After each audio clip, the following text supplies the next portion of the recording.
नमस्कारम दोस्तों, आगे एक नए वीडियो के साथ आप लोग के बीच। तो गाइस, देश में चुनाव हो ही रहा है, लेकिन अगर पूरे देश में अगर किसी सीट का चर्चा है तो वो है केवल काराकाट।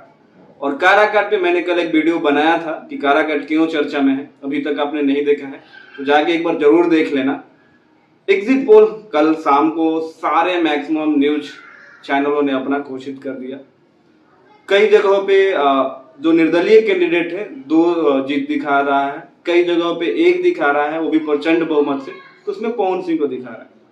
बट जब तक जीत नहीं हो जाता और जब तक किसी की हार नहीं हो जाती तब तक हमें कहना मुश्किल होता है कि हम जीत गए चाहे हम हार गए। एक कहावत आपने सुनी होगी कि जीतने से पहले जीत की खुशी और हारने से पहले हार का गम नहीं मनाना चाहिए। गाइस, पवन सिंह के तरफ से दावा किया जा रहा है, मतलब पवन सिंह की टीम की तरफ से दावा किया जा रहा है कि हम लोग जीत रहे हैं, लेकिन उपेंद्र कुशवाहा को भी आप हल्के में नहीं ले सकते हैं क्योंकि वो केंद्रीय मंत्री रह चुके हैं। और जब भी कोई भी लीडर अगर जीता होता है तो उसकी जीतने की जो परसेंटेज होती है कभी भी जो सामने वाला ओपोनेंट लीडर होता है उससे कहीं ज्यादा होता है। लेकिन कुछ चीजों पे हम बात करेंगे जिस वजह से लग रहा है कि पवन सिंह जीत रहे हैं, क्योंकि जितना उनके कार्यकर्ता, सबसे पहले पार्टी वही जीतती है, जो कैंडिडेट वही जीतता है जिसके पोलिंग एजेंट कार्यकर्ता अच्छे से काम करते हैं और एक्टिव रहते हैं। पवन सिंह को वोट दिलाने के लिए जो युवा जोश देखने को मिला अलग लेवल का मिला, क्योंकि 25 से 30 साल के जो लोग होते हैं उनकी सॉलिड वोट पड़ती है। बाकी आप 40 से 50 चले जाओ चाहे 50 से 60 चले जाओ चाहे 60 से 70, उन लोगों में उतनी उत्साह नहीं होता क्योंकि वो बहुत बार वोट करके देख चुके होते हैं और बहुत नेता आते हैं जाते हैं लेकिन फिर भी कोई प्रभाव नहीं होता। तो 25 से 30 वाले का एक उत्साह होता है और पहली बार वोट देने का जो जुनून होता है लोगों पे वो अलग ही होता है।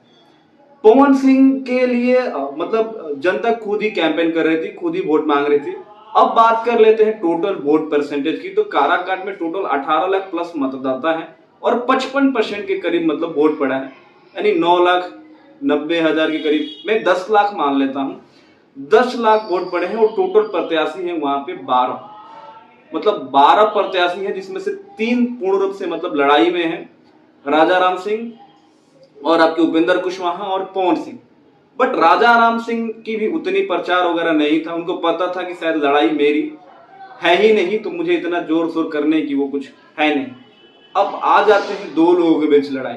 तो दो लोगों के बीच लड़ाई है, तो अगर किसी बंदे को अगर मान लेता हूं कि मैं 1 लाख वोट अगर मैं निकाल देता हूं, अगर 11 प्रत्याशी को मिला होगा तो 1 लाख वोट मैं निकाल लेता हूं तो 9 लाख वोट बचता है काराकाट में जो मतलब पोल हुए हैं। तो 9 लाख वोट में अगर किसी इंसान को 4,51,000 वोट मिल जाता है, तो 4,51,000 वोट मिल जाता है, चाहे 4,50,000 एक वोट भी मिल जाता है तो वो प्रत्याशी विजेता हो जाएगा। लेकिन हम ऐसा नहीं कह सकते कि एक तरफा पवन सिंह को ही वोट पड़ा है, क्योंकि 4 जून को एक सारी चीजें क्लियर हो जाएगा। लेकिन कुछ ऐसे कैलकुलेशन हैं जो पवन सिंह भारी पड़ रहे हैं, क्योंकि वहां पे कहा जा रहा है कि राजपूत समुदाय के जो वोटर हैं इससे पहले इतना दिलचस्पी नहीं ले रहे थे और वोट करने नहीं आ रहे थे। तो करीब 1.5 से 2 लाख जो एक तरफा वोट है पवन सिंह को मिला है।